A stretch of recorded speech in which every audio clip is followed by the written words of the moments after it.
Morning class 12. The last type of relation, very important, we are going to discuss in this video. Very important, interesting. Equivalence relation. Equivalence relation. So I am going to read out the definition.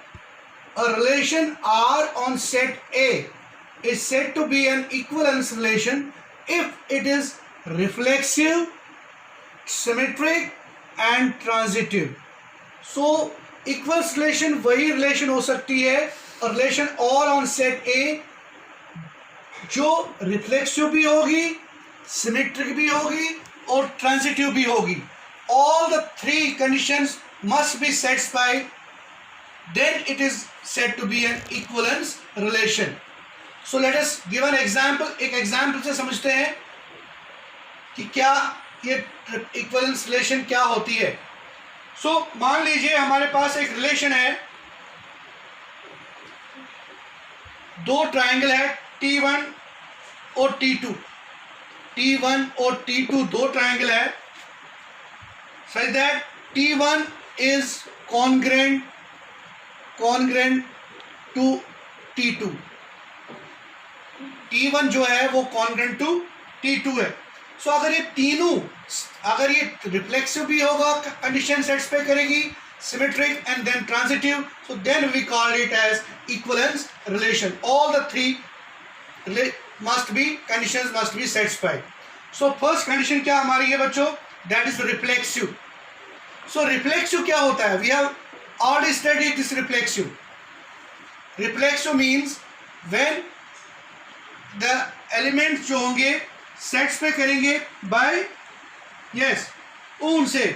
So that means if every element of set A relates to itself, if every element of set A relates to itself, then it is called a reflexive relation. So that is, अगर हमारे पास set A में, ठीक है, तो अगर अब A comma A belong करेगा R को, then we say it is an symmetric reflexive. और उसी तरह से सिमेट्रिक में क्या होता है, सिमेट्रिक में अगर A comma B, A relate करता है B के साथ, तो B रिलेट करना चाहिए A के साथ, या A comma B belongs to R, then B comma A also belongs to R. That is called symmetric. Transitive में क्या होता है कि अगर A comma B belong to R करता है, B comma C belong to R करता है, तो फिर A और C, अगर A comma B belong to R करता है, B comma C belong to R करता है, तो देयरफॉर A कॉमा C भी बिलोंग टू R करेगा, A comma B comma C क्या करेंगे, बिलोंग्स टू सेट A. ठीक है, दिस इज कॉल्ड. तो तब ये ट्रांजिटिव होगा. ट्रांजिटिव में आप देखते हैं तीन. लेकिन जब आप सिमेट्रिक में चेक करते हैं, तो सिमेट्रिक में हमें क्या होना चाहिए, अगर A comma B belongs to R, तो B कॉमा A भी बिलोंग टू R करना चाहिए. और इसी तरह से रिफ्लेक्सिव में क्या देखते हैं, रिफ्लेक्सिव में वो इटसेल्फ के साथ रिलेट होना चाहिए. A comma A, 1 comma 1 relates to R, 2 comma 2, 3 comma 3, ठीक है, और सम अदर्स भी. अगर 1 कॉमा 3 इटसेल्फ के साथ तो होना ही चाहिए. Now let us see first reflexive check करते हैं. पहले हमारे पास रिलेशन है define T1, two triangles T1 and T2. T1 is congruent to T2. So T1 is congruent to T2. तो हम क्या करेंगे, एवरी ट्राइंगल जो होगा T1 जो रिफ्लेक्स T1 रिलेट करेगा T2 को, T1 relates to T2. So every triangle होगा इज कॉन्ग्रेंट टू इटसेल्फ. इसका मतलब ये रिफ्लेक्सिव होगा. ठीक है. सिमेट्रिक के लिए क्या होगा, सिमेट्रिक में T1 अगर रिलेट करता है T2 के साथ, तो फिर T1 कॉमा T2 वो बिलोंग करेगा R को, which implies T2 relates to T1, तो फिर T2 कॉमा T1 भी बिलोंग करेगा R को.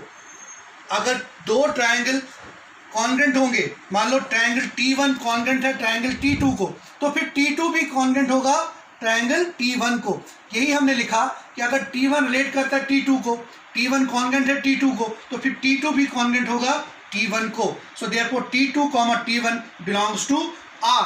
तो इसलिए क्या होगा, ये सिमेट्रिक भी होगा. तो तीसरा और ट्रांजिटिव, अगर दो होंगे तो अब तीसरा भी देखना पड़ेगा कि क्या ये ट्रांजिटिव है. Then it is called an equivalence relation. अगर T1 जो है रिलेट करता है T2 को, तो फिर T2 रिलेट करता है T3 को, तो हम कह सकते हैं कि T1 रिलेट्स टू T3.